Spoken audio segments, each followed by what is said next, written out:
Foreman, Mr. Abraham, thank you for your testimony today. Sheriff, thank you for your service. Ms. Pierce, thank you for being here. Again, I say this often as the father of two precious girls. I can't imagine being in your chair, and I'm sorry because, again, we have not only a refusal to apologize for the policies, but we're trying to bake in the lie that these crimes were unavoidable.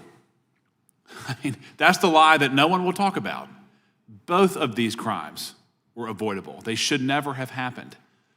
And unfortunately for my colleagues on the other side, had President Trump been in office from 2000 through 2024, both of your daughters would be alive. That's the elephant in the room here. That is the absolute elephant in the room. I mean, the idea that these crimes are unavoidable is one of the biggest lies that I can't really tolerate anymore. I really can't. I mean, look at Jose Medina, apprehended by the Border Patrol on May 9th, 2023. He told immigration officials he did not have any fear of harm or death. He was marked by Border Patrol as someone who was likely to abscond. He asked to be deported to Colombia. He could not provide any point of contact inside the United States. But the Democrats behind Biden and Harris programmatically ushered him into the country, paying for his health care, his food, his clothing. And my colleagues here today on the other side will not say it was avoidable. He was arrested for theft. He did not show up to court. 2 crimes. Not a conviction. This is very important. It was not a conviction. 2 crimes. They say we don't deport anybody unless they have a conviction. Well, it's very hard to convict someone when you don't prosecute them. He then murdered a precious American child, a young lady, for doing nothing more than looking at the Northern Lights. Again, it's the biggest lie that's being told in Congress is that these crimes are unavoidable. You know, the second case, Mr. Abraham's daughter. You said that Mr. Bull was deported once before. Do you know what he was deported for?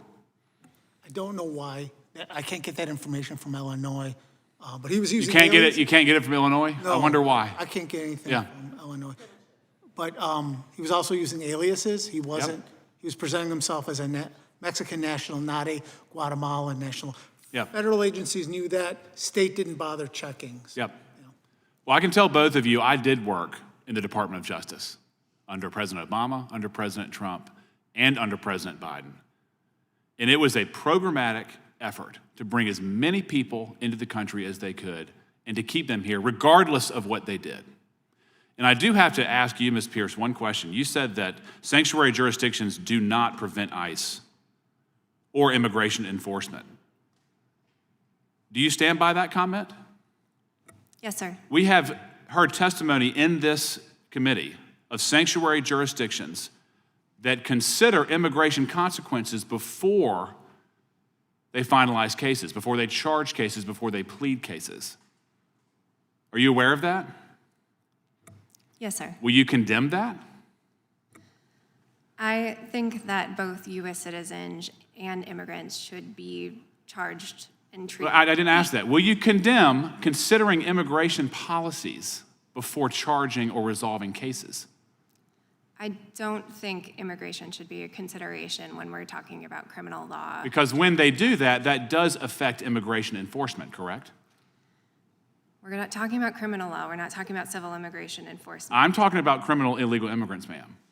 Someone sat in that very chair and said, I will release somebody if they're an illegal immigrant and they're charged with a serious felony. I questioned them 2 weeks ago. That would affect immigration enforcement, would it not? ICE can pick them up either way, No, whether or not they're charged, sir. Asking a Biden official to talk about border policy is pretty laughable, I've got to say so. I think it's past time that we as Americans do stand up and say that American children are treasures. They are unique. Protecting them should be our foremost priority. That's impossible when you embrace open borders. That's impossible when you welcome people from all over the world, regardless of who they are, here. Thank you.